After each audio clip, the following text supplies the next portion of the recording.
I want to talk about tables. Tables. Something the last maybe 1 year or so, I've really interacted a lot with tables. And actually, as I'm just seated here, I wanted, maybe if I could propose a challenge, you show us who is on your table, who is seated on your table.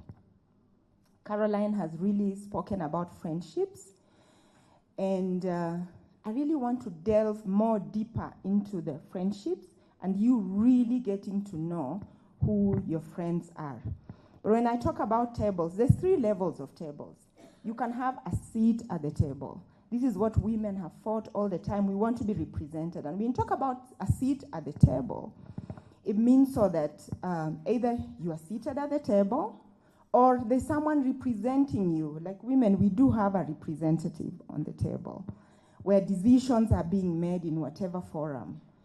And you trust that either this person maybe looks, thinks, and feels like you, and they're going to articulate your issues in the way you want them articulated exactly. No matter what is happening, they will stand and articulate your issues.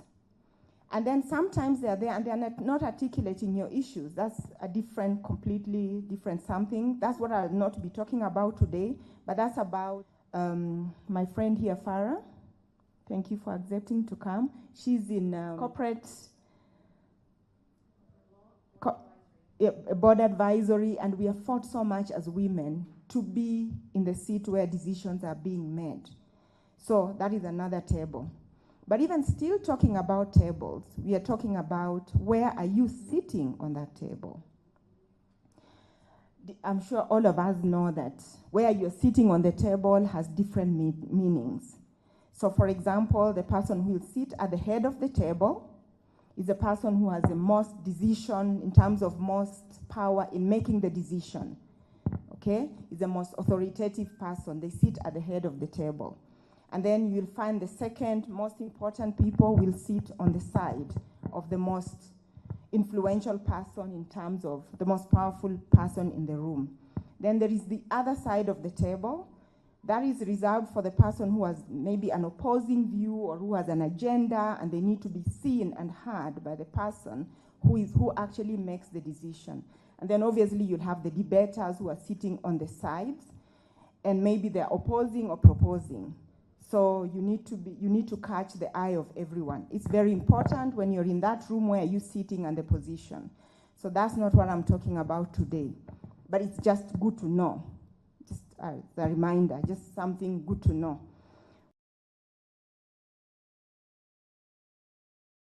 Who is on your table? So imagine, just have an imaginary table. Maybe round, an imaginary table. And think about who would be on that table, okay?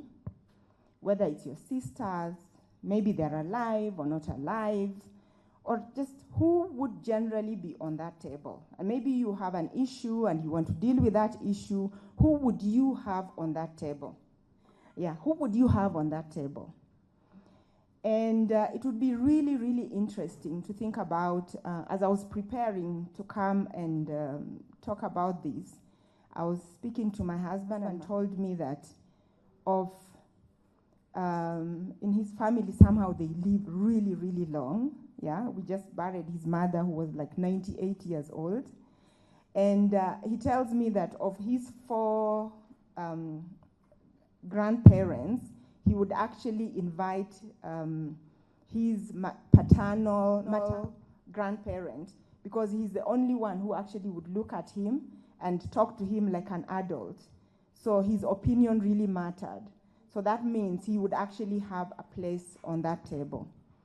So think about those people and ask yourself, do you really know them? Do you know what their aspirations are? Do you know what makes them happy, what makes them sad? It's really important to know.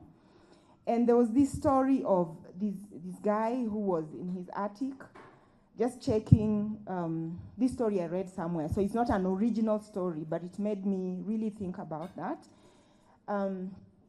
He went into his diary and he was checking, he was with his son, fishing, and he entered in his diary that, wow, what a waste of a day.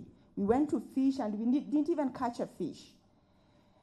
And by accident, one day he came across his son's diary, and the son had entered the same date. Wow, what a beautiful day. I spent a day with my papa fishing. Best day of my life. So you could be seated with people on the same table, but you still don't know what is so important. For this father, he thought catching the fish is what was important. For this son, he thought in his mind, wow, I spent time with my papa today. So sometimes you're with people and you really don't know them. As many of you know, I was in the first season of Real Housewives of Nairobi, season 1. We are hoping for season 2 to come, so I can only talk about season 1. And you saw how we navigated those friendships. By contract, you're seated on the same table with the same people, and you have to navigate. And I learned a lot of lessons.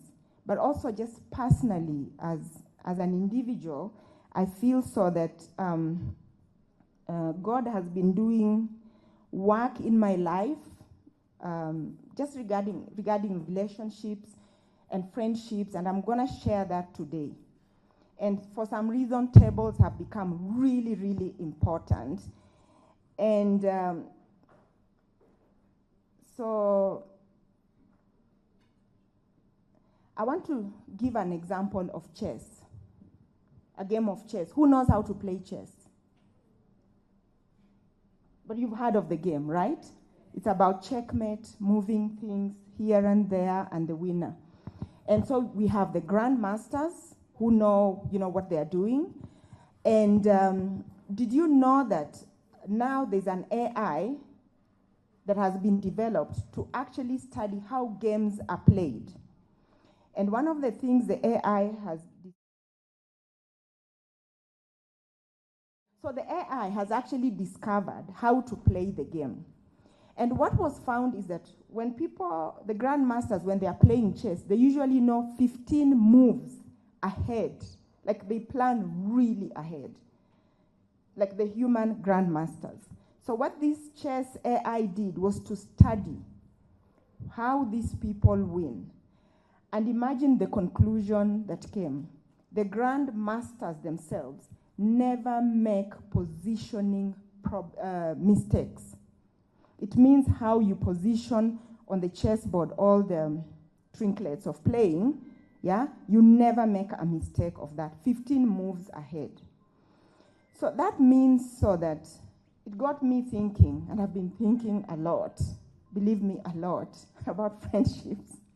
It's just that season, I think that age when your friends really matter. In terms of, do we really know our friends and the position they occupy in our lives? It's very easy to talk in a very sweeping way, or you need to be everything we've had. It's very easy, and yes, it's good to be like that. But I firmly believe that we need to put people in their place. Not putting people in their place like Utaniona, not that one. The one that you need to understand, what position do people occupy in your life?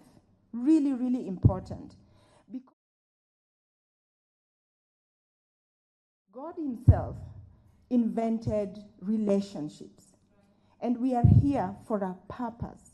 To, like Oprah says, to full expression of, what is that sentence she says? Like the full expression of humanity, And I feel so that, not that I feel, I know for sure that there is no way you will fulfill your purpose on earth unless you will only use other human beings. You're here for a purpose. For those of you who read the scriptures, the book of Jeremiah, they say, I knew you before you were even born. I knew you by name. So when you're here for a purpose. And you're not going to lock yourself in a corner somewhere and fulfill your purpose. You're going to fulfill your purpose through other people. So it is so important that we can understand where we actually stand with people, yeah, in our lives. And I'm not a preacher, but I found a lot of inspiration, like in the in the book of Proverbs, which is like, you know, the book of Psalms 23. The Lord is my shepherd, I will not want. He lets me lie, and then he sets a table for me. So when we are on this table, how are we actually on this table? Okay? Sometimes there's people on your table who has sent those people.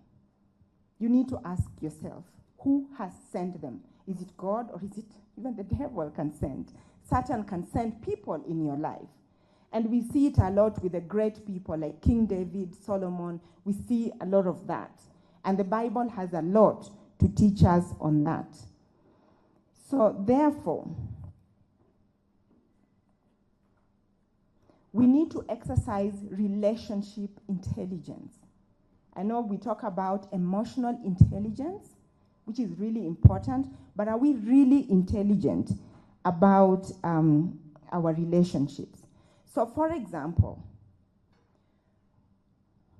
in terms of knowing your friends, if you know that you have a friend who is just, we have those friends who just take and they take and they take and they take from you.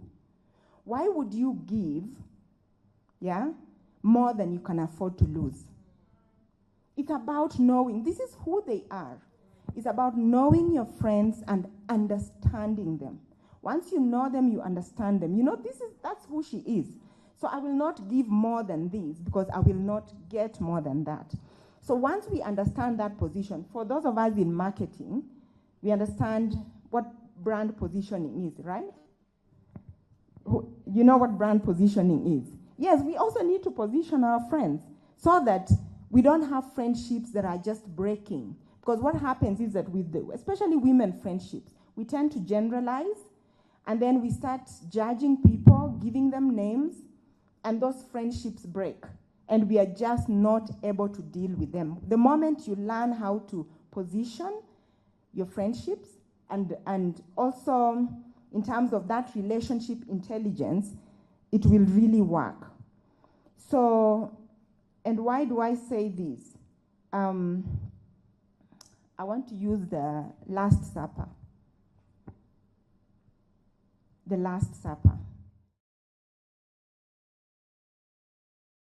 And when you go to the Last Supper, everybody is seated, everybody is eating, and in a very gangster style, Jesus is asking, so are you enjoying your food? Is everyone enjoying their food? And then he goes, and by the way, one of you is going to betray me. And everybody is asking, is it me? Is it me? And then he says, no, the one who has the same hand in the ball as me. And then Judas says, huh? Yes. So, but he's still on the table. But you ask yourself, how did Jesus Christ know? Of course, he had his spiritual eyes to see, but he was observant. You understand? Judas is still on the table. Judas is on the table. Do you realize that? But Jesus, he knew that he's going to be betrayed. So he observed. When Mary Magdalene came with the alabaster full of oil and he was cleaning Jesus' feet, and Judas was in the corner there thinking, we could have sold that oil. We could have fed so many people. And even then, talking of inner circles, Jesus had an inner circle of friends. That was Peter, James, and John, right? When he went to the transfiguration, to the transformation, anything deep that Jesus wanted to do, he had his 3 friends that he would actually count on. And therefore, he saw when Judas was not very happy that Jesus actually just chose these 2 friends. So he could tell. So it means you must have your friends on the table. You love them unconditionally. You treat them fairly and equally, but not so equal. You must understand who is on your table. And not everybody needs to leave. Sometimes you have friendships that are you can feel bruised by friendships. Okay? If you watched season 1 of Real Housewives, you can see women really bruising each other emotionally. Okay? And it's very easy for you to say now you want to leave and go. But I think so that the best thing is to understand where are they coming from and where do I actually place them. So you have all sorts of friends. So for example, you have that friend who is just me, yani so-and-so is my BFF, that's my, yani ride or die is my friend. And that was Peter, okay? During that time, when were they the centurions or which people who came to arrest Jesus, they asked him, do you know this man? He said, no, I don't know that person. I completely do not know that person. But yet, so you have those friends who you cannot afford not to be with them, but you know their weaknesses, okay? That's your, so you know who they are. They are up, down, but they are your real good friends. And then you have those friends who are really needy, emotionally needy. You understand? Like really needy. That was your James and John. They told Jesus, you know, when you go to heaven, me, I just want to sit on your right and you're on your left. I think Farah and I were in a situation where I was like, you must make sure I'm the second one who is, you know. Yeah, so you have those friends who you are. You just need to actually study and understand them. Yeah, so you have those friends who are dream killers, okay? The ones you go to and you tell them that I have this dream, I want to do this thing and this thing, and they're like, what? No way you won't do it. That was Thomas for you on that table of Jesus Christ. Unless I see the scars, there is no way. There is no way. You know, the doubting Thomases, it doesn't mean they're not your friends. They are your friends, but this is who they really are. Understand them and accept them. So just don't go to them when it's time for you to tell them a new dream you have. They'll kill you. You need to go to them because they'll point you out in the areas where you might be going wrong. Just understand them. They are not jealous. They are not in any way not one. This is who they are. Don't take your dream to them. Saying that you need to open your eyes and really understand your friends. Who is on your table? Observe. This way, you will not have misplaced expectations. That way, it's not judging people. It's just that you are understanding them. And once you understand your friends, this is who so-and-so is. This is the place she occupies. Then it's so easy. Life is so beautiful. The ability to define and align your relationships. That means that everyone is to be beloved, valued equally, but treated differently. So it means you will treat everybody right, but you don't treat everybody the same. Okay? It is not about judgment. It is about positioning your relationships in a way that enables you to reach your destiny and accomplish your purpose in life. So I just want to ask you ladies, if you can open your eyes, yeah, and see what needs to be seen, to open your heart so that you can sense what needs to be sensed, and to open your ears to hear what needs to be heard. Then you will really, truly understand who is on your table. So today, I want to challenge you to really think about who is on your table, who is seated on your table. Do you know them? Do you understand them? Do you know their aspirations? Do you know what makes them happy? What position do they occupy in your life? Thank you very much for listening.